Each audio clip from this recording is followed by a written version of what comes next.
महाराष्ट्रातली जवळपास 90% विद्यापीठं ही बोगस आहेत. होय, तुम्ही बरोबर ऐकलेलं आहे. आणि या बोगस विद्यापीठामधून ज्यांनी शिक्षण घेतलेलं आहे त्यांना आता नोकऱ्या मिळण्याची शक्यता देखील संपुष्टात आलेली आहे. हे मी नाही सांगत, तर हे आपलं महाराष्ट्र शासन सांगतं आहे. आणि महाराष्ट्र सरकारने आता जे काही 5000 पदांची भरती प्रक्रिया सुरू करण्याचा निर्णय घेतलेला आहे त्या पार्श्वभूमीवरती मी हे तुम्हाला जबाबदारीनं सांगतो आहे की नेमकं काय गोंधळ सुरू आहे. डॉक्टर बाबासाहेब आंबेडकर मराठवाडा विद्यापीठाच्या वेबसाईटवरती जर तुम्ही गेलात तर तिथे टीचिंग पोस्टसाठी अर्ज करत असताना 4 टप्पे दिलेले आहेत. त्यातल्या दुसऱ्या आणि तिसऱ्या टप्प्यामध्ये तुम्हाला भरायला सांगितलेलं आहे. हा ETR असताना तिथे 3 कॅटेगरीमधले विद्यापीठं देण्यात आलेली आहेत. पहिल्या कॅटेगरीमध्ये नॅशनल रँकिंगमध्ये असलेले 100 विद्यापीठं, दुसऱ्या कॅटेगरीमध्ये नॅशनल रँकिंगमध्ये असलेली 200 विद्यापीठं आणि तिसऱ्या कॅटेगरीमध्ये या नॅशनल रँकिंगमध्ये नसलेली विद्यापीठं म्हणजे 200च्या नंतरची विद्यापीठं. ज्यांनी आंतरराष्ट्रीय स्तरावरून डिग्री घेतलेली आहे त्या विद्यापीठांना त्यांनी पहिल्या रँकिंगमध्ये टाकलेलं आहे.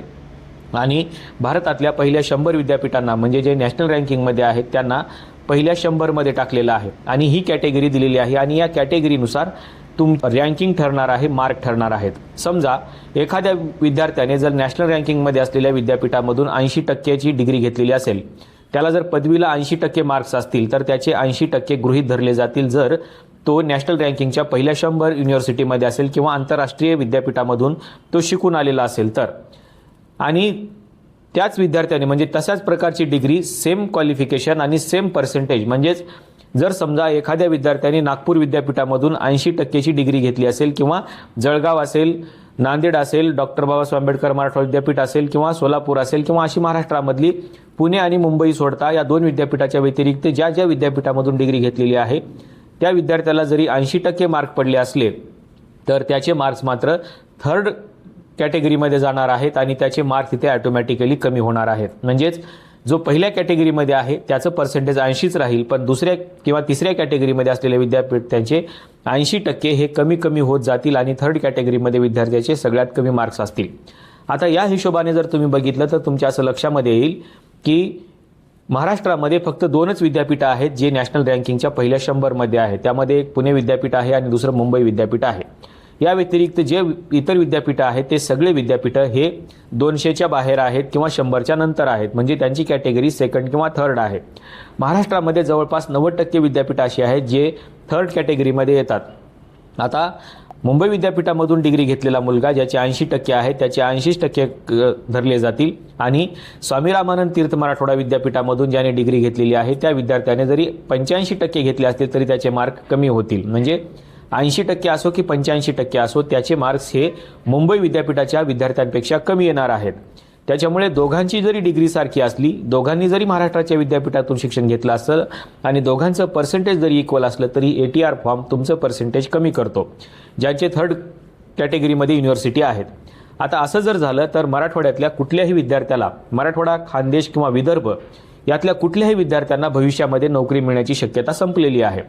त्याच्यामुळे त्यांची जर विद्यापीठं जर नॅशनल रँकिंगच्या पहिल्या 100 मध्ये असतील तर मग मात्र त्यांचे चान्सेस आहेत. पण आता हा प्रश्न फक्त पदवीपुरता नाही तर हा प्रश्न पदव्युत्तरचा देखील आहे. म्हणजे तुम्ही जर BA एखाद्या विद्यापीठामधून आणि MA दुसऱ्या विद्यापीठातून केला असेल आणि त्या दोन्ही विद्यापीठाची जर रँकिंग हे 3rd क्लासमध्ये असेल तर तुमचा तर पूर्ण कार्यक्रमच लागला, तुम्हाला कधीच त्याच्यामध्ये एंट्री मिळणार नाही अशी परिस्थिती आहे. आता हेच सगळं बदलायचं होतं, पण हे सगळं महाराष्ट्र शासनाने हे नियम तयार करून दिलेले आहेत भरती प्रक्रियेचे. म्हणून त्याच्यामुळे मराठवाडा, विदर्भ, खानदेश या प्रदेशामध्ये जे काही विद्यापीठं आहेत किंवा इकडे सोलापूर विद्यापीठ आहे, कोल्हापूर विद्यापीठ आहे, ही जी सगळी काही विद्यापीठं आहेत या विद्यापीठांच्या कुठल्याही पोराला किंवा कुठल्याही पदवीधर, पदव्युत्तर, MPhil, सेट, नेट, PhD काही जरी असला तरी त्याला नोकरी मिळण्याची शक्यता ही अतिशय कमी आहे. आणि त्याच्यामुळे त्याचं जर ETR मधलं पर्सेंटेज असेल आणि त्याच्या पुढे जर मुंबई आणि पुणे विद्यापीठाचे किंवा एखादा इंटरनॅशनल युनिव्हर्सिटीमधून शिकून आलेला विद्यार्थी असेल तर त्याचा क्रमांक पहिला असेल आणि तोच इथे नोकरीला लागू शकतो. मराठवाड्यातल्या, महाराष्ट्रातल्या कुठल्याही विद्यार्थ्याला सध्या नोकरी मिळण्याचे चान्सेस कमी आहेत. ज्या 5000 जागाचा विचार आपण करतो आहे त्या 5000 मधल्या कुठेतरी चुकून एखादा विद्यार्थी तुम्हाला या विभागातला लागलेला दिसू शकतो. पण त्याने जर समजा एखादी डिग्री मुंबई किंवा पुणे विद्यापीठातून घेतली असेल तर त्याचं पर्सेंटेज मात्र वाढू शकतं, कारण ते नॅशनल रँकिंगमध्ये आहेत. आता हे नॅशनल रँकिंगचा आणि त्या विद्यार्थ्याचा काही संबंध आहे का, तर अजिबात नाही. नॅशनल रँकिंग केव्हा येते, जर ते विद्यापीठ चांगलं असेल, तिथले प्राध्यापक चांगले असतील, तिथलं संशोधन चांगलं असेल, तिथल्या कॅम्पसमधल्या सोयीसुविधा चांगल्या असतील, तिथले पेटंट असतील, तिथले कॉपीराईट असतील, तर त्यांची नॅशनल रँकिंग वाढते. आता याला बऱ्याचशा क्रायटेरिया आहेत, पण हे काम करणं गरजेचं आहे, ते कुलगुरूंनी करणं गरजेचं आहे, ते प्राध्यापकांनी करणं गरजेचं आहे, तिथल्या कर्मचाऱ्यांनी करणं गरजेचं आहे, त्या कॅम्पसमध्ये शिकत असलेल्या विद्यार्थ्यांनी करणं गरजेचं आहे. पण आता प्राध्यापक आणि कुलगुरू आणि तिथले कर्मचारी हे जर थर्ड क्लास विद्यापीठामध्ये काम करणारे असतील तर ते काय करणार? त्याच्यामुळे त्यांनी जर रँकिंग वाढवली नसेल मागच्या 20-25 वर्षामध्ये नोकरी करून, तर या विद्यार्थ्यांनी तिथे प्रवेश घेतला असेल तर त्या विद्यार्थ्याचं काय चुकलं, त्याने कुठे जायचं होतं नेमकं, हा विचारच आपण करत नाही. त्याच्यामुळे एखादा GR काढून ही सगळी विद्यापीठं थर्ड क्लास आहेत असं सांगून जर शासनाने केलं असतं तर शासनावरती प्रचंड मोठ्या प्रमाणामध्ये टीका झाली असती. पण हे मागच्या दरवाजाने त्यांनी नियम लावले आणि या 3 नियमामध्ये भारतातल्या सगळ्या विद्यापीठांना म्हणजे महाराष्ट्रातल्या सगळ्या विद्यापीठांना या कॅटेगरीमध्ये आणून टाकलं. त्याच्यामुळे या विद्यापीठांना आता थेट थर्ड क्लासची डिग्री मिळालेली आहे आणि ही सगळी विद्यापीठं हे थर्ड क्लास झालेली आहेत. त्याच्यामुळे या विद्यापीठामधून जर तुम्ही शिक्षण घेतलं असेल तर तुम्हाला नव्याने विचार करावा लागेल आणि एखादी डिग्री तुम्हाला नॅशनल रँकिंग असलेल्या विद्यापीठामधून घ्यावी लागेल. पण तिथं तुम्हाला शिक्षण घेण्यासाठी तेवढा वेळही पाहिजे.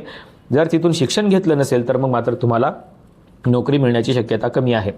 आता ही सगळी जबाबदारी त्या तुम्ही कुठे शिक्षण घेतलाय त्याच्यावरती येऊन पडते आणि याचा विचार कुठेही शासनाने केला नाही की जर त्या विद्यार्थ्याला आता कुठे महाविद्यालय माहीत झालं असेल, एखाद्या ST कॅटेगरीमधला विद्यार्थी आहे जो नंदुरबारसारख्या ठिकाणाहून शिकतो, त्याने जर नागपूर किंवा जळगाव किंवा अमरावती विद्यापीठामधून जर त्याने डिग्री घेतली असेल तर मग त्याच्या डिग्रीचं काय, त्याला नोकरी मिळणार आहे का? आणि जर शहरातला एखादा ST कॅटेगरीचा विद्यार्थी जर तो मुंबई किंवा पुणे विद्यापीठामध्ये शिकला असेल किंवा एखाद्या इंटरनॅशनल युनिव्हर्सिटीमध्ये तो शिकून आला असेल ज्याचं बॅकग्राऊंड अगोदरच शहरामधलं आहे, तर त्याने नेमकं काय करायचं हा प्रश्न आहे की ज्या विद्यार्थ्याने नंदुरबारमधून शिक्षण घेतलेलं आहे. त्याच्यामुळे हे सगळं जे एज्युकेशन आहे हे सगळं भेदभावाचं एज्युकेशन आहे, हे सगळं डिस्क्रिमिनेशन करणारं आहे आणि हे सगळे नियम हे डिस्क्रिमिनेशन करणारे आहेत. कदाचित याला आपण नवी जाती व्यवस्था देखील म्हणू शकतो की तुम्ही कुठल्या विद्यापीठामधून शिकलेले आहात याच्यावरून तुमची जात निश्चित होणार आहे. त्याच्यामुळं हा एक नवा भेदभावाचा मुद्दा सरकारने पुढे आणलेला आहे. एखादा GR काढून ही सगळी विद्यापीठे थर्ड क्लास आहेत असं म्हणण्यापेक्षा नियम लावून या विद्यापीठांना शासनानेच थर्ड क्लास ठरवलेला आहे.